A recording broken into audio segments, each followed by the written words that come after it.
Everyone, कैसे हैं आप सभी। आज का जो हमारा टेस्ट रहने वाला है हमारी क्लास में, आज का हमारा टेस्ट रहने वाला है 25वां। आज हम 25वां टेस्ट करेंगे और आज के टेस्ट में हमारे जो टॉपिक रहेंगे वो आपके राजस्थान जीके, काफ़ी इंपॉर्टेंट क्वेश्चन, उसके साथ ही आपके पार्ट बी और आपके इंडियन पॉलिटी के टॉपिक की बात करें तो आज हमारे इंडियन पॉलिटी में हम पढ़ेंगे नीति आयोग कब आया, किसकी जगह पर आया, पूरे अच्छे से हम क्वेश्चंस के हिसाब से इसे रिवीजन करेंगे। और हमारे राजस्थान पॉलिटी की बात करें तो राजस्थान पॉलिटी में हमारा जो आज का टॉपिक रहेगा वो होगा राज्य मानवाधिकार आयोग। ये हम अच्छे से इसका रिवीजन करेंगे। तो ये हमारे आज के टॉपिक रहने वाले हैं। तो चलिए आज का हमारा टेस्ट है वो स्टार्ट करते हैं। ये टेस्ट आपके लिए काफ़ी इंपॉर्टेंट है, तो आपको शुरू से लेकर लास्ट तक सारे देखने और साथ साथ में आप कोशिश करें कि आप भी इन क्वेश्चंस का आंसर खुद से देख के देखें कि आपसे है वो कितने क्वेश्चन है वो राइट हो रही है, आपकी तैयारी है वो किस लेवल की हो रही है। मैं जो आपको ये क्वेश्चन लेके आती हूँ इसके हिसाब से मैं ये करती हूँ कि जितने भी क्वेश्चन लेके हूँ, जैसे मैं आज नीति आयोग के लेके आई हूँ तो मैं ये सोचती हूँ कि मैं इतने क्वेश्चन लेके आऊँ कि आज का आपका नीति आयोग का पूरा रिवीजन हो जाए, उसके साथ आपके टेस्ट के क्वेश्चन हो जाए, तो आपको इस टॉपिक में कोई भी दिक्कत ना रहे। इस प्रकार मैं आपका रिवीजन करवाने की कोशिश करती हूँ। तो चलिए आज की क्लास है वो स्टार्ट करते हैं। हमारा फर्स्ट क्वेश्चन है, नगरपालिका के मामलों की जांच किसके द्वारा सिविल प्रक्रिया संहिता 1908 के अधीन की जाएगी। नगरपालिका के मामलों की जांच है वो कौन कर सकता है? जिला मजिस्ट्रेट के द्वारा, उच्च न्यायालय के द्वारा, राज्य सरकार के द्वारा और संभागीय आयुक्त के द्वारा। तो आपका राइट आंसर हो जाएगा ऑप्शन सी, राज्य सरकार के द्वारा। आपकी जो धारा 317 है, धारा 317 में दिया हुआ है कि नगरपालिका के मामलों की जांच, ये जांच है ये सरकार द्वारा जांच होगी, ठीक है, राज्य सरकार के द्वारा होगी। किस प्रकार से होगी कि राज्य सरकार के द्वारा कोई भी प्राधिकृत व्यक्ति होगा, कोई भी प्राधिकृत अधिकारी होगा तो ऐसे मामलों की जांच कर सकेगा जो उसे लगे कि जिन मामलों में इस अधिनियम के तहत है वो राज्य सरकार को मंजूरी हो या उन्होंने अनुमोदन किया हो। तो नगरपालिका के भी मामलों की जांच हो सकेगी। कौन करेगा? प्राधिकृत, राजस्थान सरकार द्वारा, राज्य सरकार द्वारा है वो प्राधिकृत व्यक्ति है वो करेगा, ठीक है। और ऐसी जांच करने के लिए जो प्राधिकृत अधिकारी होगा उसे वही शक्तियां होंगी जो सिविल प्रक्रिया संहिता 1908 के अधीन है वो सिविल न्यायालय को दी जाती है। तो न्यायालय को प्राप्त होती है वही सारी की सारी है वो इस राज्य सरकार के प्राधिकृत व्यक्ति को भी होगी। ये किस में दिया हुआ है? धारा 317 में दिया हुआ है। और इस जो ये शक्तियां प्राप्त होगी इसके अंदर ये क्या क्या कर सकेगा? ये कोई भी निरीक्षण कर सकेगा और जो साक्षी होते हैं, गवाह होते हैं, उनको हाजिर कर सकेगा, उनको जो व्यय की राशि होगी वो जमा करवा सकेगा, उनके दस्तावेजों को पेश करवा सकेगा, उनकी पूरी की पूरी छानबीन कर सकेगा। और जो शपथ वाले साक्ष्य होते हैं, जैसे कोई शपथ वाले साक्ष्य होते हैं उनको ग्रहण कर सकेगा। और जो साक्षी होंगे उनके परीक्षा के लिए कि कहीं वो झूठ तो नहीं बोल रहे हैं, उनकी परीक्षा लेने के लिए कमीशन भी गठित कर सकेगा। तो ये सारी की सारी है इस प्राधिकृत जो व्यक्ति होगा उसे सारी की सारी शक्तियाँ होंगी, ठीक है। और जो इस प्राधिकृत व्यक्ति की अगर हम ये सोचें कि इसकी सीमा कहाँ तक होगी, ये किसी काम के लिए कितनी सीमाओं तक, तो राज्य की जो सीमाएं होंगी उन सीमा के अंदर जितनी भी अधिकारिताएं होंगी वो इस प्राधिकृत व्यक्ति को होगी। तो इस क्वेश्चन का राइट आंसर क्या हो जाएगा? Option C. अब कुछ बच्चों के ये दिक्कत आएगी, कुछ के क्या सभी की आती है कि हमें इतनी इतनी धाराएं कैसे याद करें, इनके अंदर का है वो कैसे याद करें। तो देखिए आपकी दिक्कत है वो जायज़ है, लेकिन जो हमें दिक्कत ये नहीं है कि हमें ये धाराएं याद नहीं होती, बस इतनी है कि हमें जो इसके अंदर का जो भी मैटर होता है, जब मैंने आपको अब ये बता दिया कि 317 में ये चीज़ दी हुई है तो हमको समझ आ जाती है, हमें थोड़ा बहुत याद भी हो जाती है। लेकिन हमें 317 का जो टाइटल है वो याद नहीं रहता कि किस धारा का कौन सा टाइटल है। हमें ये तो माइंड में रहता है कि हाँ ये किसी धारा में बोला हुआ है और इस चीज़ के हिसाब से ये बात होती है, ये तो हमें याद रहता है। इसका एक ही सॉल्यूशन है कि आप ये जितनी भी धाराएं हैं इन्हें अपने 2 पेज में अपने पास रखिए। इसीलिए मैं आपको टेलीग्राम पे है वो डालती रहती हूँ। जैसे 10 धाराएं मैं एक साथ डालती हूँ। जैसे मैंने पार्ट 1 करके है वो 1 से लेके 10 धाराएं डाल दी, उन धाराओं के टाइटल डाल दिए, और हर दूसरे तीसरे दिन मैं डालती रहती हूँ, ताकि एटलीस्ट एक बार आप देखिए तो उनको देखने में, आपको याद करने में उसको कितने टाइम लगता है, आपको 2 से 3 मिनट में आप उसे 2 बार रिवाइज कर देते हो। तो जैसे जैसे आप रिवाइज करोगे आपको वो याद होने लग जाएगी, और इसका और कोई सोल्यूशन नहीं है, बस यही है कि आप बार बार रिवाइज करें। आपके लिए मैं तभी तो ये पार्ट में डालती हूँ, ताकि एक साथ मैंने 10 धाराएं डाल दी, फिर आप दूसरे दिन मैं 10 आगे की धाराएं डालती हूँ, तो आप वो रिवीजन कर ले, आप उनको एक पास कर लीजिए, और आप अपने जो आप जहाँ भी पढ़ते हैं अपने टेबल पे 2 से 3 पेज में सारी धाराएं आ जाएगी, ओनली टाइटल तो वो रखिए, और उनको दिन में 2-3 बारें रिवाइज करिए, ताकि आपको वो याद हो जाए।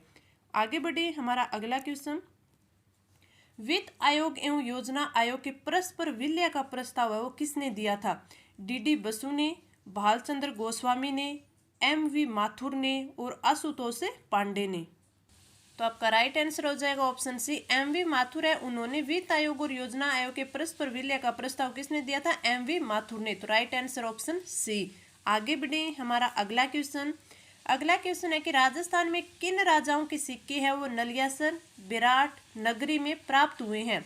यूनानी राजाओं के, मुगल राजाओं के, हुण राजाओं के, और गुहिल राजाओं के। तो आपका राइट आंसर होगा ऑप्शन ए, यूनानी राजाओं के सिक्के हैं वो नलियासर, विराट और नगरी में प्राप्त हुए। तो राइट आंसर ऑप्शन ए।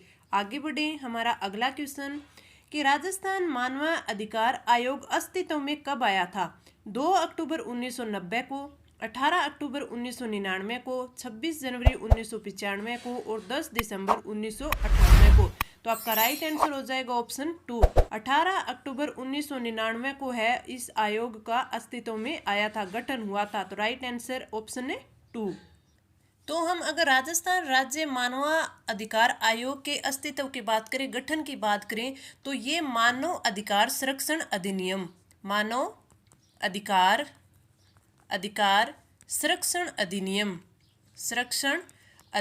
1993 इसकी धारा थी, धारा कौन सी थी? 21(1) धारा 21(1) के तहत इसकी अधिसूचना जारी हुई थी। कब हुई थी?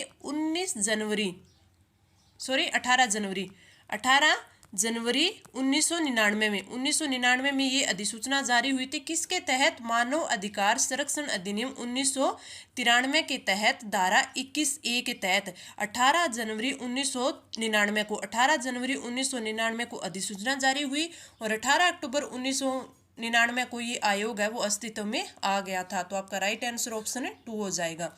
आगे बढ़े, हमारा अगला क्वेश्चन कि कोई भी व्यक्ति यदि लोक दृश्य के अंतर्गत आने वाली किसी भी संपत्ति को विरूपित करता है, यानी खराब करता है, मेला करता है, तो उसके प्रथम अपराध पर कितना जुर्माना लगाया जाएगा? 2000 से 5000 रुपये तक, 1000 से 5000 तक, 5000 से 10,000 तक, या फिर 10,000 से 20,000 रुपये तक? कितना लगेगा? तो आपका राइट आंसर हो जाएगा ऑप्शन है बी, ऑप्शन सी, 5,000 से 10,000 रुपये, 5,000 से 10,000 रुपये, ऑप्शन सी। इसमें 5,000 से 10,000 रुपये तक का तो जुर्माना लगेगा, और इसमें साधारण कारावास भी होगा। साधारण कारावास भी हो सकता है 1 वर्ष तक, या फिर दोनों चीज़ें भी हो सकती हैं। साधारण कारावास 1 वर्ष तक का, और 5,000 से 10,000 रुपये तक का जुर्माना, और दोनों भी हो सकते हैं, अब इसकी बात करें कि कोई भी जो यदि लोग है वो लोक दृश्य के अंतर्गत आने वाले किसी भी संपत्ति को विरूपित किया जाता है, तो ये कहाँ दिया गया है? आपका अध्याय 12 क में ये चीज़ दी हुई है। इसमें 12 क में क्या दिया गया है कि संपत्ति के विरूपण के ऊपर पेनल्टी, संपत्ति के विरूपण पर शास्ति यानी पेनल्टी। तो ये किस में दिया हुआ है? अध्याय आपके 12 क है उसमें दिया हुआ है। और आपका अध्याय 12 क है, ये काफ़ी इंपॉर्टेंट है। इसमें अगर धाराओं की बात करें तो 12 क में धाराएं 297 क से लेकर 297 ज तक है। इसमें धाराओं की बात करें तो 297 क से लेकर 297 ज तक है। ठीक है, अब हम 200 क की बात करें, 297 क की बात कर लेते हैं। धारा 297 क से लेकर अध्याय 12 क में कितनी है? 200 अध्याय 12 कै की बात करें तो उसमें धारा 297 कै से लेकर 297 जय तक है। 297 जय तक है, ये आपका अध्याय है 12 कै। ये काफ़ी इंपॉर्टेंट है, आप अच्छे से इसे याद कर लेना। अगर 297 कै की बात करें तो इसमें संपत्ति के विरूपण पर जो पेनल्टी दी हुई है वो बताया गई है कि किस प्रकार है वो पेनल्टी लगेगी। तो इसमें कोई भी व्यक्ति है, अगर कोई लोकदर्शय की चीज़ें यानी उसे हम आते जाते देखते हैं, वो हमारे आते जाते हमारी दिखाई देने में, हमारी दृष्टि में आती रहती है, तो उसके अंतर्गत अगर ऐसे कोई चीज़ को, कोई भी संपत्ति को विरूपित करता है, यानी उसको, उस पर कोई मैला फेंक देता है, उसे खराब कर देता है, या फिर कोई पैम्पलेट वगैरह चिपका देता है, ठीक है, पोस्टर चिपका देता है, ये काम कर देता है। कोई भी व्यक्ति, कोई किसी भी व्यक्ति का कोई अधिभोग करने वाला घर होता है, जैसे कोई अधिभोगी होता है, उसका घर होता है, उसका नाम लिखा हुआ होता है, उसका पता लिखा हुआ होता है, उस पर कोई पोस्टर चिपका देना, उसे खराब कर देना, विरूपित कर देना, या फिर रंग से उसके ऊपर कुछ कर देना, तो ये सारे किस चीज़ में आते हैं, ये उसे विरूपित करने में आते हैं और 297 कै में आते हैं। अगर ऐसा कोई व्यक्ति करता है तो उसको प्रथम अपराध में है वो जुर्माना लगता है, उस पर 5,000 से लेकर 10,000 तक और 1 साल का उसको कारावास होगा। अगर वो ये काम दोबारा भी कर देता है, यानी प्रत्येक बार करता है, तो उसे वो 10,000 से लेकर उस पर जुर्माना कितना लगेगा, 20,000 तक का लगेगा, 20,000 तक का। और फिर उसमें अगर साधारण कारावास है, फिर वो 1 वर्ष से बढ़कर कितना हो जाएगा, 2 साल का उसे साधारण कारावास हो जाएगा। ये दोनों चीज़ें भी उस पर लागू हो सकती है। एक बार करेगा तो उसे 5,000 से 10,000 का जुर्माना लगेगा, उसे बार बार दोहराएगा तो फिर उसे 10,000 से 20,000 तक की पेनल्टी लगेगी और 2 साल का कारावास भी हो सकता है। अब जो ये आपकी 297 कै से 297 जय काफ़ी इंपॉर्टेंट है। अगर कै की हमने बात कर ली, अगर खै में बात करें तो खै में इसमें ये दिया हुआ है कि जो अपराध करने के लिए, कोई प्रयत्न करने के लिए, यानी अपराध किया नहीं है लेकिन अगर वो प्रयत्न करता है ऐसा करने का, तो भी उसे जो दंड दिया हुआ होगा वो खै में दिया गया है। और 97 गै में क्या दिया हुआ है, 97 गै में दिया हुआ गया है कि कोई किसी व्यक्ति को इसके लिए प्रेरित करे, बहकाए कि हाँ तू ऐसा कर, बहकाना। तो बहकाने के लिए जो दिया गया है वो किसमें, धारा गै में दिया गया है। दुष्प्रेरक के लिए दंड, यानी बहकाने वाला जो कोई व्यक्ति होगा उसके लिए दंड है वो गै में दिया गया है। और आपकी गै में क्या दिया हुआ है, गै में दिया गया है कि लेखन आदि को मिटाने की शक्ति, यानी कुछ ऐसा कुछ गलत लिखा हुआ है, कुछ चिन्ह लगा दिया गया है, तो उसे हटाने की शक्ति है वो गै में दी हुई है। गै के बाद हम बात करें आपके अड़े की। अड़े की बात करें तो उसमें है वो अपराध का कम करने की शक्ति है वो अड़े में दी गई है। चय की बात करें तो चय में है वो संरक्षण दिया गया है। चय में क्या दिया गया है, संरक्षण दिया गया है। छह की बात करें तो छह में जो अध्याय के अन्य विधियों पर अध्यारोही होना होता है वो किस में दिया गया है, छह में। और 97 जय में है वो परिभाषाएं दी गई है, जैसे संपत्ति में क्या क्या चीज़ आएंगे, भी कोई संपत्ति की परिभाषा हो गई, जैसे भवन, झोंपड़ी, स्मारक, मूर्ति, ये सब, जैसे जल, पाइपलाइन, ये सारी संपत्ति में आ जाएगी। लोक स्थान कौन से हो गए, कोई भी ऐसा स्थान जहाँ जनता है वो पहुँच जाती है, जनता पहुंच जाती है, कोई बैठती है, ठहरती है, जैसे कोई सड़क हो गई, गली हो गई, तो ये सब क्या होंगे, ये आपके लोक स्थान हो जाएंगे। लोक दृश्य कहेंगे कोई ऐसी कोई व्यवस्था जैसे हम गुजरते हुए उस चीज़ को देख सकते हैं, ठीक है। लेखन क्या हो गया कि कोई स्टेंसिल से कुछ लिखी हुई चीज़ होगी, कोई अलंकरण किया हुआ हो गया, तो ये सारी चीज़ें हैं जो परिभाषाएं हैं वो जय में दी गई हुई है। ये मैंने आपको मोटे तौर पर है, आपको अध्याय आपका 12 का है वो एक बार अच्छे से समझाने की कोशिश की है। आप लोगों ने पढ़ा, सब कुछ किया है, मैं आपको इन टेस्ट के माध्यम से आपका रिवीजन करवाने और आपको याद करवाने की कोशिश करती हूँ। तो ये आपका अध्याय 12 का था और इस क्वेश्चन का राइट आंसर ऑप्शन सी। आगे बढ़े, हमारा अगला क्वेश्चन है कि भारत में इनमें से कौन सा योजना आयोग का उपाध्यक्ष नहीं रहा है, यानी योजना आयोग के कौन से इनमें से उपाध्यक्ष नहीं रहे हुए हैं। डॉक्टर मनमोहन सिंह, प्रणब मुखर्जी, मोंटेक एस अहलूवालिया और पी चिदम्बरम। तो आपका राइट आंसर हो जाएगा ऑप्शन डी, पी चिदम्बरम है इसके उपाध्यक्ष है वो नहीं रहे हैं, बाकी ये तीनों के तीनों इसके उपाध्यक्ष है वो रह चुके हैं योजना आयोग के।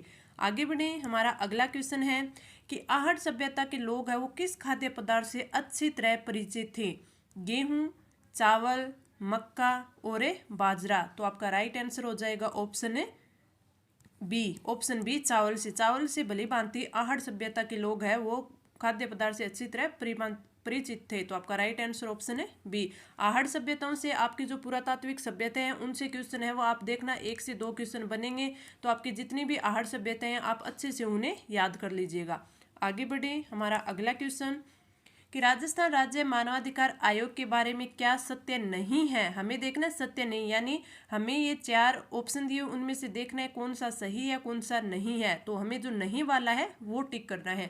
आयोग ने मई 2000 से पूर्णतया काम करना शुरू कर दिया गया था। अब देखते ही तो हाँ ये सही होगा, नहीं ये गलत है। क्यों गलत है? क्योंकि मार्च 2000 से किया था, मार्च 2000 से काम करना शुरू किया था, तो ये आपका गलत हो गया। आयोग में एक पूर्णकालिक अध्यक्ष और 2 सदस्य होते हैं, बिल्कुल सही है, ये 2 ही सदस्य होते हैं। पहले इसमें 4 सदस्य होते थे मूल अगर पहले की बात करें तो, लेकिन 2019 में जो संविधान संशोधन किया गया उसके बाद 2 सदस्य और 1 अध्यक्ष 3 होते हैं, तो ये बात इन्हें बिल्कुल सही बोली है।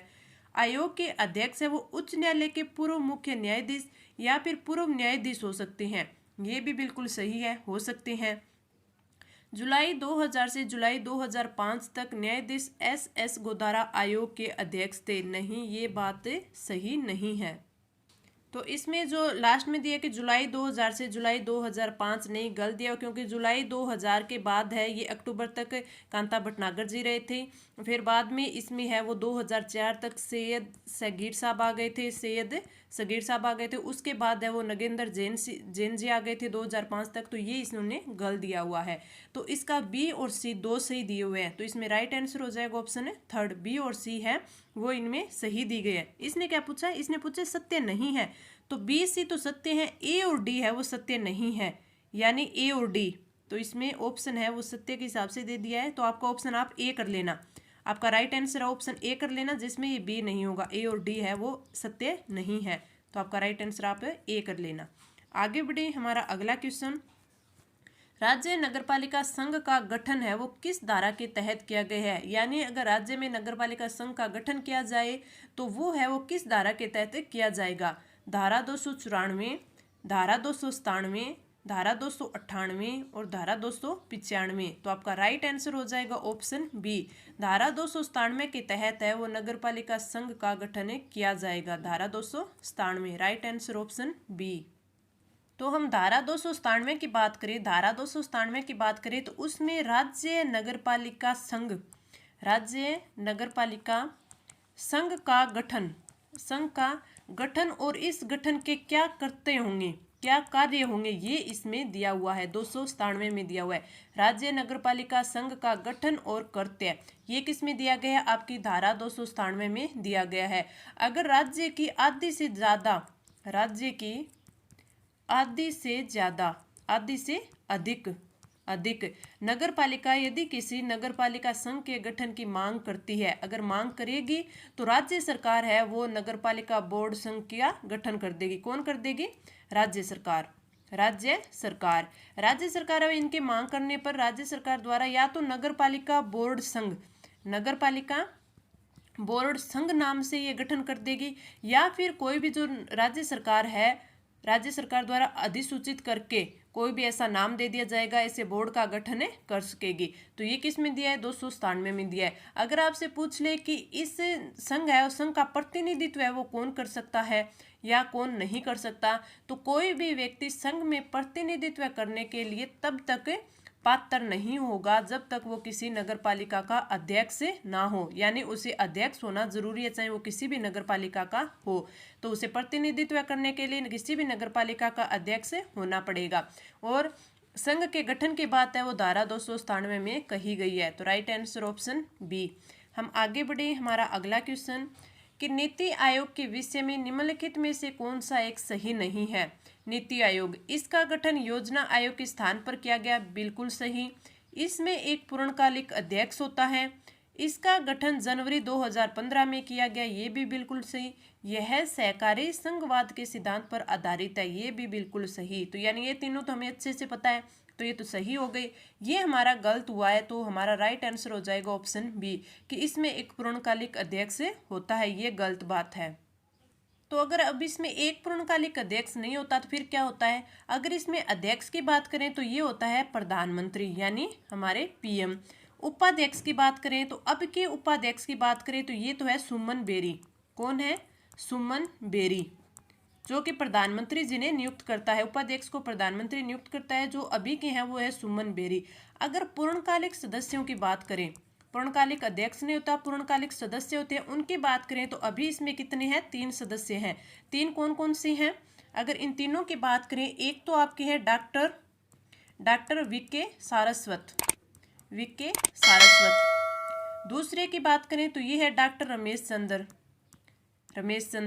डॉक्टर रमेश चंद्र। तीसरे कौन है? तीसरे हैं doctor VK Paul, doctor VK Paul. तो इसमें अध्यक्ष होगा, उपाध्यक्ष होगा जो कि पीएम के द्वारा नियुक्त किया जाएगा, और पूर्णकालिक सदस्य ये कि अभी कितने हैं, 3 हैं। और इनके अलावा इनमें क्या होते हैं, इनमें जो पदेन सदस्य होते हैं, पदेन सदस्य भी होते हैं। पदेन सदस्य कौन कौन से होते हैं? जैसे रक्षा मंत्री हो गए, अभी कौन है, राजनाथ सिंह है। गृह मंत्री हो गए, अभी कौन है, अमित शाह है। वित्त मंत्री हो गए, अभी कौन है, निर्मला सीतारमण जी। और कृषि मंत्री हो गई, जो अभी कौन है, नरेंद्र सिंह तोमर है। तो ये चारों पदेन सदस्य होते हैं। पदेन सदस्य कौन से हो गए? रक्षा मंत्री हो गए, आपके गृह मंत्री हो गए, आपके वित्त मंत्री हो गए, और आपके कृषि मंत्री है वो हो गए। तो ये 4 इसके पदेन सदस्य होते हैं। इसमें कुछ विशेष आमंत्रित सदस्य भी होते हैं। और इसमें और क्या हो गया, जैसे अध्यक्ष, उपाध्यक्ष, और इसमें 4 पूर्वकालिक सदस्य हो गए, पदेन सदस्य हो गए, कुछ विशेष आमंत्रित सदस्य भी होते हैं। तो ये इसकी संरचना हो गई। तो हमारे क्वेश्चन का अगर हम राइट आंसर देखें तो हमारा क्वेश्चन का राइट आंसर ऑप्शन है बी हो जाएगा। हम आगे बढ़े। हमारा अगला क्वेश्चन कि 31 रुपया है वो राजस्थान के कौन से टकसाल में बनता है? ये क्वेश्चन भी आपसे पूछ लिए जाते हैं। जोधपुर में, सोजत में, कुचामन में और मेड़ता में। तो आपका राइट आंसर हो जाएगा ऑप्शन सी, कुचामन टकसाल में बनता था। आपको जब ये अगर ये पूछ ले जाए तो इन सिक्कों के बारे में पूछा जाए तो आपसे ये भी पूछा जा सकता है कि आपके डब्बूशाही सिक्के हैं, डब्बूशाही सिक्के वो कौन सी रियासत के थे? तो ये किसके थे? जोधपुर रियासत के थे। डब्बूशाही किसके थे? जोधपुर के थे। जोधपुर में कौन सा आता है? विजयशाही भी आता है, विजयशाही भी आता है, भीमशाही भी आता है। तो ये इंपॉर्टेंट होते हैं, कुछ पूछ लिए जाते हैं। एक आप में कौन सा आता है? एक अमरशाही भी पूछा जाता है कि अमरशाही है वो कौन सी रियासत का था?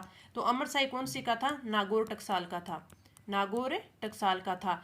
कई और भी पूछ लेते हैं, जैसे कौन सा पूछ लेते हैं, जैसे एक पूछा जाता है चांदोड़ी, ये भी पूछा जाता है चांदोड़ी। तो ये कहाँ का था? ये मेवाड़ का था, मेवाड़ का था। एक त्रिशूलिया भी पूछा जाता है, त्रिशूलिया, त्रिशूलिया जो कुछ इंपॉर्टेंट और मेरे को याद है वही मैं आपको बता रही हूँ। त्रिशूलिया, ये त्रिशूलिया ये डूंगरपुर का था, डूंगरपुर का था। तो ऐसे कुछ इंपॉर्टेंट है, एक आध और भी होंगे। जैसे आपसे लक्ष्मण शाही पूछ लिया जाता है, वो बांसवाड़ा का होता है। त्रिशूलिया डूंगरपुर का, चांदोड़ी मेवाड़ का, अमर शाही नागौर टकसाल का, डब्बू शाही हो गया, विजय शाही हो गया, गज शाही हो गया, ये सब जोधपुर के। तो ये काफी इंपॉर्टेंट होते हैं। आगे बढ़े। हमारा अगला क्वेश्चन कि निम्न में से कौन सा एक राज्य मानवाधिकार आयोग का कार्य नहीं है? मानव अधिकार के उल्लंघन की स्वेच्छा से जांच करना, हाँ कर सकता है। किसी जेल को देखना, हाँ देख सकता है, बंदियों की जांच कर सकता है। मानव अधिकारों का उल्लंघन करने वालों को सजा देना, नहीं। जो आपका राज्य मानवाधिकार होता है ये किसी को सजा नहीं दे सकता, ये उसकी जांच कर सकता है, उसके बारे में सुझाव दे सकता है, सुझाव दे सकता है, लेकिन किसी को सजा नहीं दे सकता। तो ये आपका गलत हो गया। तो ये कार्य इसका नहीं होता। मानव अधिकारों की सुरक्षा का पूर्वावलोकन कर सकता है, बिल्कुल सही है, कर सकता है। तो ये क्या नहीं कर सकता? किसी को सजा नहीं दे सकता। तो आपका राइट आंसर ऑप्शन थर्ड। इसके अलावा इसके और कौन कौन से कार्य हो सकते हैं?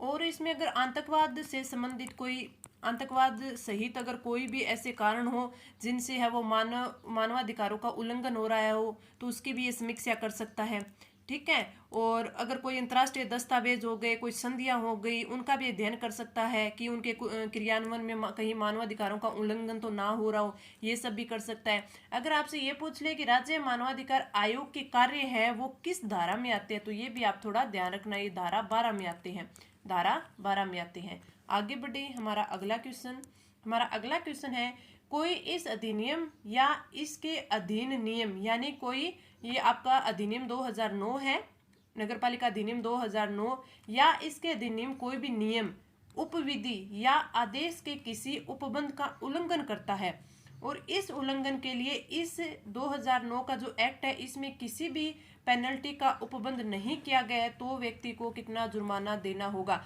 मान लीजिए कि आपका नगरपालिका एक्ट है, अगर नगरपालिका जो एक्ट 2009 है, इसमें इसके अकॉर्डिंग किसी ने इसके कोई भी नियम या फिर इसमें कोई भी धारा हो गई, या इस धारा ये जो आपका नियम है इसके तहत कोई भी उपविधि बनाई गई होगी, या फिर कोई आदेश निकाला होगा, कोई आदेश निकाला होगा, वो निकाल दिया और उसके खिलाफ है वो किसी ने उनके खिलाफ है किसी ने इसका क्या कर दिया, उल्लंघन कर दिया और उन उल्लंघन का है वो एक्ट में कोई भी आपका जुर्माना नहीं दिया हुआ, अभी कितना जुर्माना लगेगा, तो वो जुर्माना है वो कितना होगा। ये एक धारा में इन्होंने स्पष्ट ऐसे ही बता दिया कि अगर हमने किसी और जगह किसी स्पेशल धारा में इस चीज़ का उल्लंघन नहीं किया है कि उन्होंने इस धारा को उल्लंघन कर दिया और इसमें हमने उसमें बताया नहीं है कि इसका कितना जुर्माना लगेगा, तो हम एक साथ इन सभी कार्यों का एक साथ है वो इस धारा में इसका उल्लेख कर रही हैं।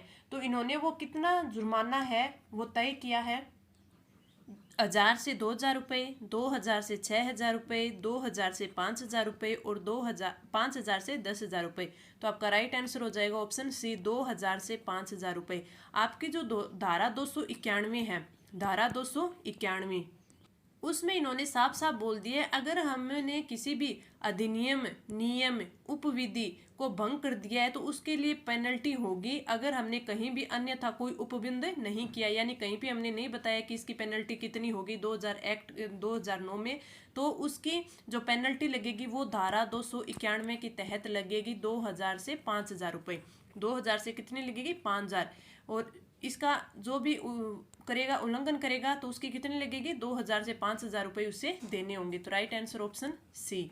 आगे बढ़े, हमारा अगला क्वेश्चन, योजना आयोग का अंत है वो किस प्रधानमंत्री ने किया था, नरेंद्र मोदी, मोरारजी देसाई, अटल बिहारी वाजपेयी और आई.के. गुजराल। तो आपको अच्छे से याद है इसका किसने किया था, ऑप्शन ए, नरेंद्र मोदी जी ने। जनवरी 2015 में नया नीति आयोग बना दिया और इसी है वो खत्म कर दिया गया। उस टाइम कौन थे, नरेंद्र मोदी थे। तो राइट आंसर ऑप्शन ए। आगे बढ़े, हमारा अगला क्वेश्चन कि भरतपुर जिले में किस स्थान पर गुप्तकालीन सिक्कों का भंडार मिला है, ये आपका करंट का क्वेश्चन है। रूपावास, नगलाचेल, डींग और अहेड़ा। तो आपका राइट आंसर ऑप्शन बी, नगलाचेल में है वो गुप्तकालीन सिक्कों का भंडार मिला है। Right answer option B. आगे बढ़े, हमारा अगला क्वेश्चन कि मानवाधिकारों की विश्वव्यापी घोषणा को संयुक्त राष्ट्र महासभा द्वारा कब स्वीकार किया गया था। ये मैंने आपको पिछले जो 1-2 टेस्ट थे, कौन सा था, 23वां था या 24वां था, उसमें भी ये क्वेश्चन मैंने करवाया था जब मैंने आपको राष्ट्रीय मानवाधिकार आयोग करवाया था। तो इसका आपका राइट आंसर कौन सा होगा, 24 अक्टूबर 1947, 2 मई 1948, 10 दिसंबर 1948 और 1 अप्रैल 1961। तो आपका राइट आंसर हो जाएगा ऑप्शन 3, 10 दिसंबर 1948 को। इसे जून 1948 में तो तैयार किया गया था, जून 1948 में तैयार किया गया। किसकी अध्यक्षता में, श्रीमती एलेनोर रूजवेल्ट की अध्यक्षता में, जो कि उस टाइम संयुक्त राष्ट्र संघ के अध्यक्ष थी। उनकी अध्यक्षता में जून 1948 को तैयार किया गया और इसको स्वीकार कब कर लिया गया, 10 दिसंबर 1948 को। तो राइट आंसर ऑप्शन 3। आगे बढ़े, हमारा अगला क्वेश्चन कि किसी सार्वजनिक नोटिस की अवज्ञा पर दोष सिद्धि होने पर जुर्माना किस धारा के तहत लगाया जाता है, धारा 286, धारा 288, धारा 285 और धारा 284। तो आपका राइट आंसर हो जाएगा ऑप्शन ए, धारा 286। तो एक्ट के धारा 286 में दिया हुआ है कि अगर सार्वजनिक नोटिस की अवज्ञा की जाती है, सार्वजनिक नोटिस की अगर अवज्ञा की जाती है तो उसे जुर्माना कितना देना होगा। कोई भी व्यक्ति है, इस अधिनियम के अधीन जारी कोई भी सार्वजनिक नोटिस है, ठीक है, या कोई आदेश है, अगर उसकी पालना नहीं करता है या फिर उस पालना में विफल रहता है तो जो मजिस्ट्रेट होगा उसके द्वारा मजिस्ट्रेट के द्वारा दोष सिद्धि पर है वो आपको जुर्माना देना पड़ेगा 2000 रुपये से लेकर 5000 रुपये तक का। अगर आप वो अपराध है वो जारी रखते हैं तो आपको पर डे 50 रुपये देने होंगे, यानी प्रतिदिन 50 रुपये आपके लगेंगे। आप कोई भी सार्वजनिक नोटिस के आदेश की अवहेलना करते हैं तो आपको मजिस्ट्रेट है वो 2000 से लेकर 5000 रुपये का जुर्माना लगेगा। अगर आप उस अपराध को जारी रखते हैं तो 50 रुपये पर डे लगेंगे। ये किस धारा में दिया गया, धारा 286 में। Right answer option A. आगे बढ़े, हमारा अगला क्वेश्चन है कि नीति आयोग के पदेन अध्यक्ष हैं कौन होते हैं, तो हमें सभी को पता है कि पदेन अध्यक्ष है वो होते हैं पीएम यानी भारत के प्रधानमंत्री। तो राइट आंसर ऑप्शन डी। आगे बढ़े हमारा अगला क्वेश्चन कि जाड़शाही सिक्का कौन सी रियासत से संबंधित है। ये देखिए ये भी काफी बार एग्जाम में पूछा हुआ है। कोटा, जोधपुर, मेवाड़ और जयपुर। तो आपका राइट आंसर ऑप्शन डी। जाड़शाही सिक्का है वो कहाँ का प्रसिद्ध है, जयपुर का प्रसिद्ध है, यानी जयपुर के रियासत का था। और आप एक थोड़ा मेवाड़ का याद रखिए, मेवाड़ का आपको एलची सिक्का पूछा जा सकता है, एलची सिक्का। और एक कौन सा, भिलाड़ी। एलची और भिलाड़ी ये भी दो काफी इंपॉर्टेंट है, ये भी एग्जाम में आ जाते हैं। एलची और भिलाड़ी ये दोनों कहाँ के थे, मेवाड़ रियासत के थे। इस क्वेश्चन का राइट आंसर ऑप्शन डी।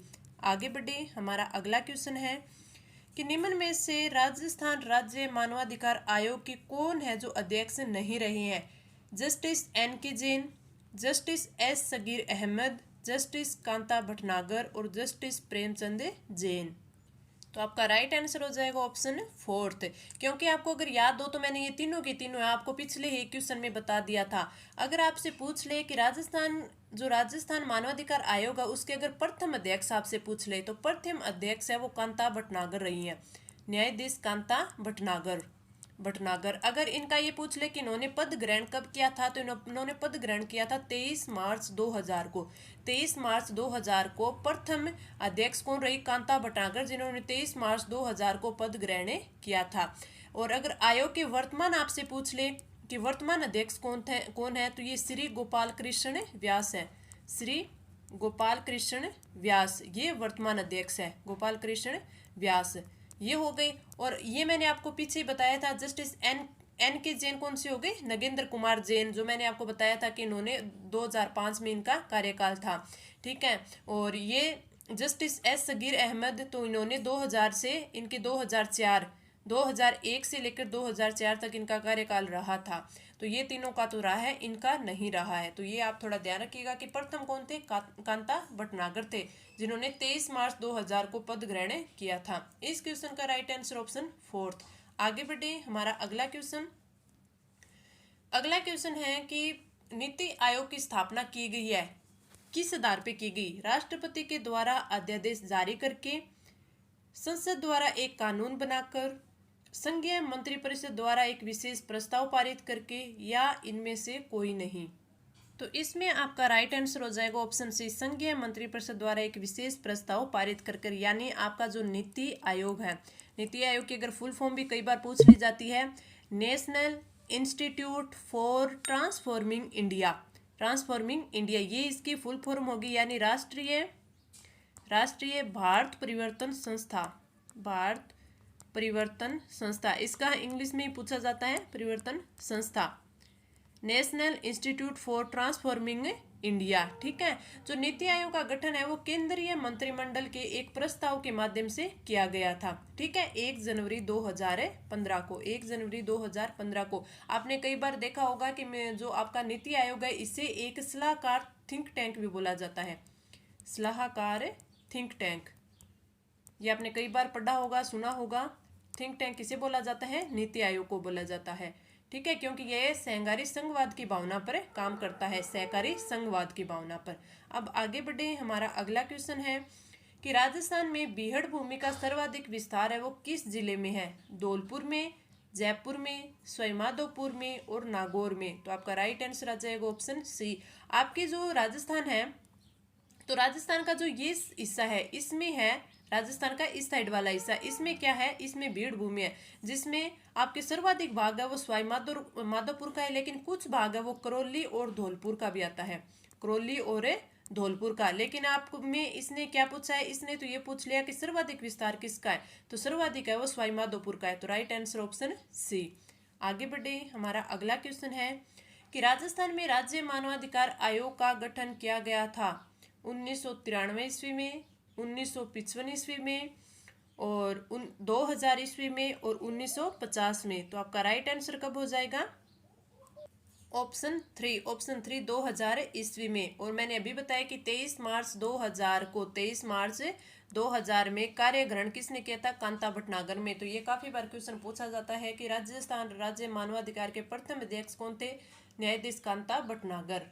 आगे बढ़े हमारा अगला क्वेश्चन है कि निम्नलिखित में से कौन सा एक संविधानेतर संस्था है? वित्त आयोग, नीति आयोग, निर्वाचन आयोग और अंतर्राष्ट्रीय परिषद। तो आपका राइट आंसर ऑप्शन बी। आगे बढ़े, हमारा नेक्स्ट क्वेश्चन, ऐसा काव्य ग्रंथ जिसमें किसी राजा की कृति, विजय, युद्ध, वीरता का वर्णन होता है, कौन होता है? रूपक, रासो, विगत और वेली। तो आपका राइट आंसर हो जाएगा ऑप्शन बी। रासो है, रासो में किसी भी राजा की कीर्ति के बारे में बताया है, उसने कौन कौन सी जीतें हासिल की है, कौन से युद्ध लड़े है, उनकी पूरी वीरता का वर्णन है वो रासो में किया जाता है। तो आपका राइट आंसर हो जाएगा ऑप्शन बी। आगे बढ़े, हमारा अगला क्वेश्चन है कि वर्तमान में राज्य मानवाधिकार आयोग के अध्यक्ष एवं सदस्यों का कार्यकाल होता है, कितना होता है? 6 वर्ष या 65 वर्ष की आयु, जो भी पहले हो, 5 या 70 वर्ष, 3 वर्ष या 70 वर्ष, या 3 वर्ष या 68 वर्ष। तो आपका राइट आंसर ऑप्शन 3, 3 वर्ष या 70 वर्ष।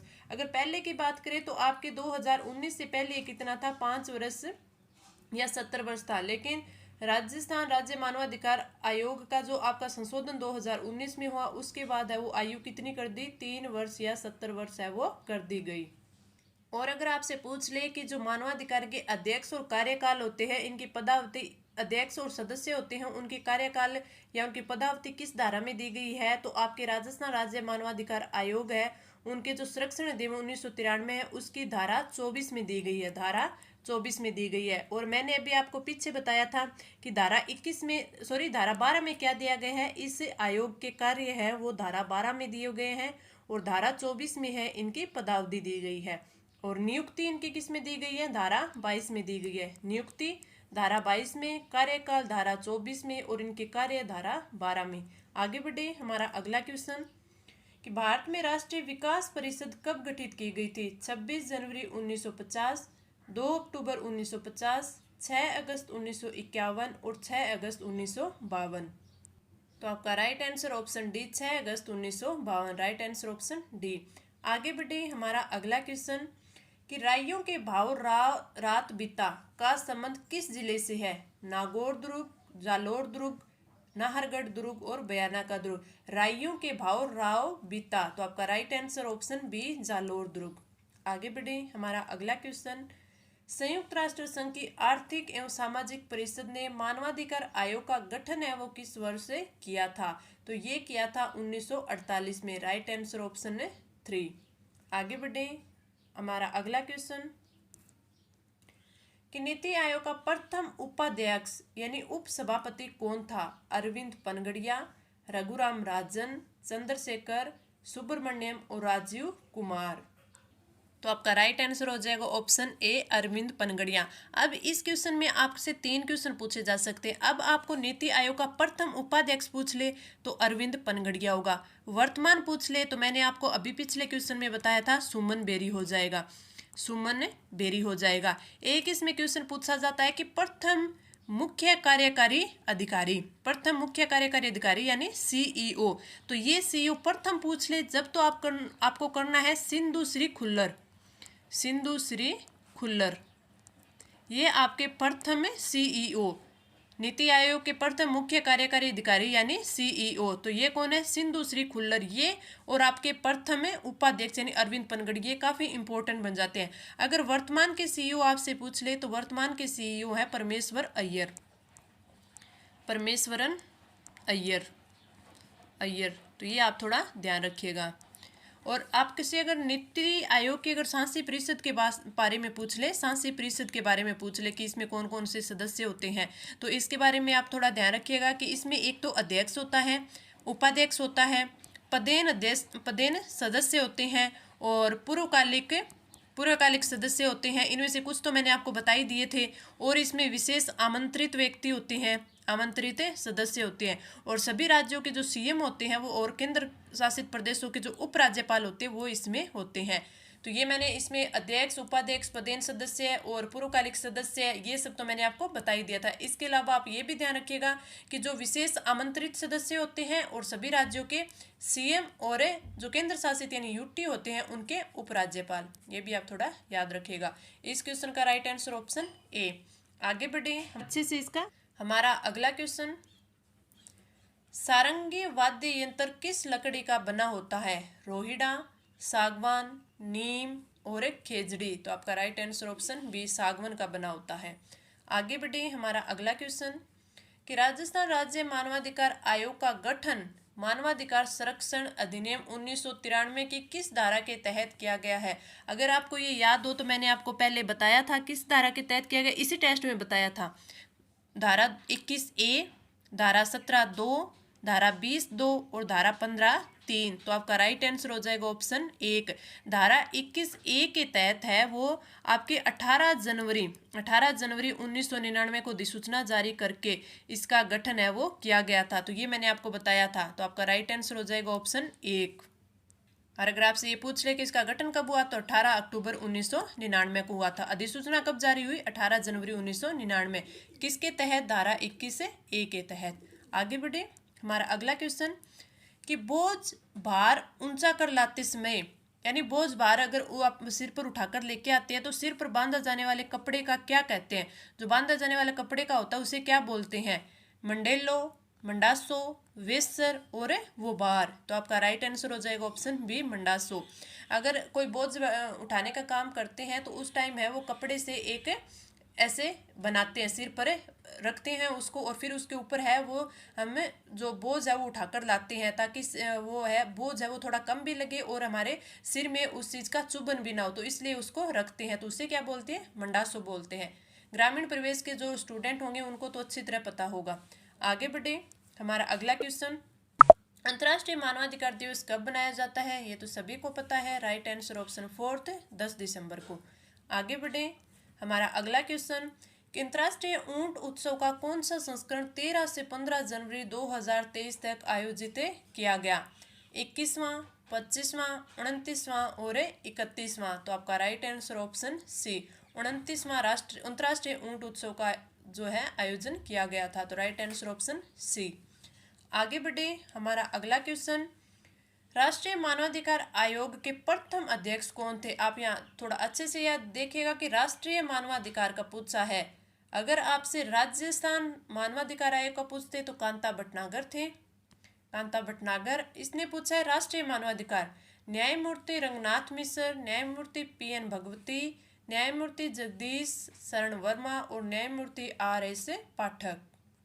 तो आपका राइट आंसर हो जाएगा ऑप्शन ए न्यायमूर्ति रंगनाथ मिश्र। अगर ये पूछ ले कि हमारे राष्ट्रीय मानवाधिकार का आयोग का गठन कब किया गया, तो ये गठन किया गया था 10 अक्टूबर 1993 को। 10 अक्टूबर 1993 को, ये भी आप याद रखिएगा। Right answer option A. आगे बढ़े, हमारा अगला क्वेश्चन है कि धमोली क्या है, किसे बोला जाता है?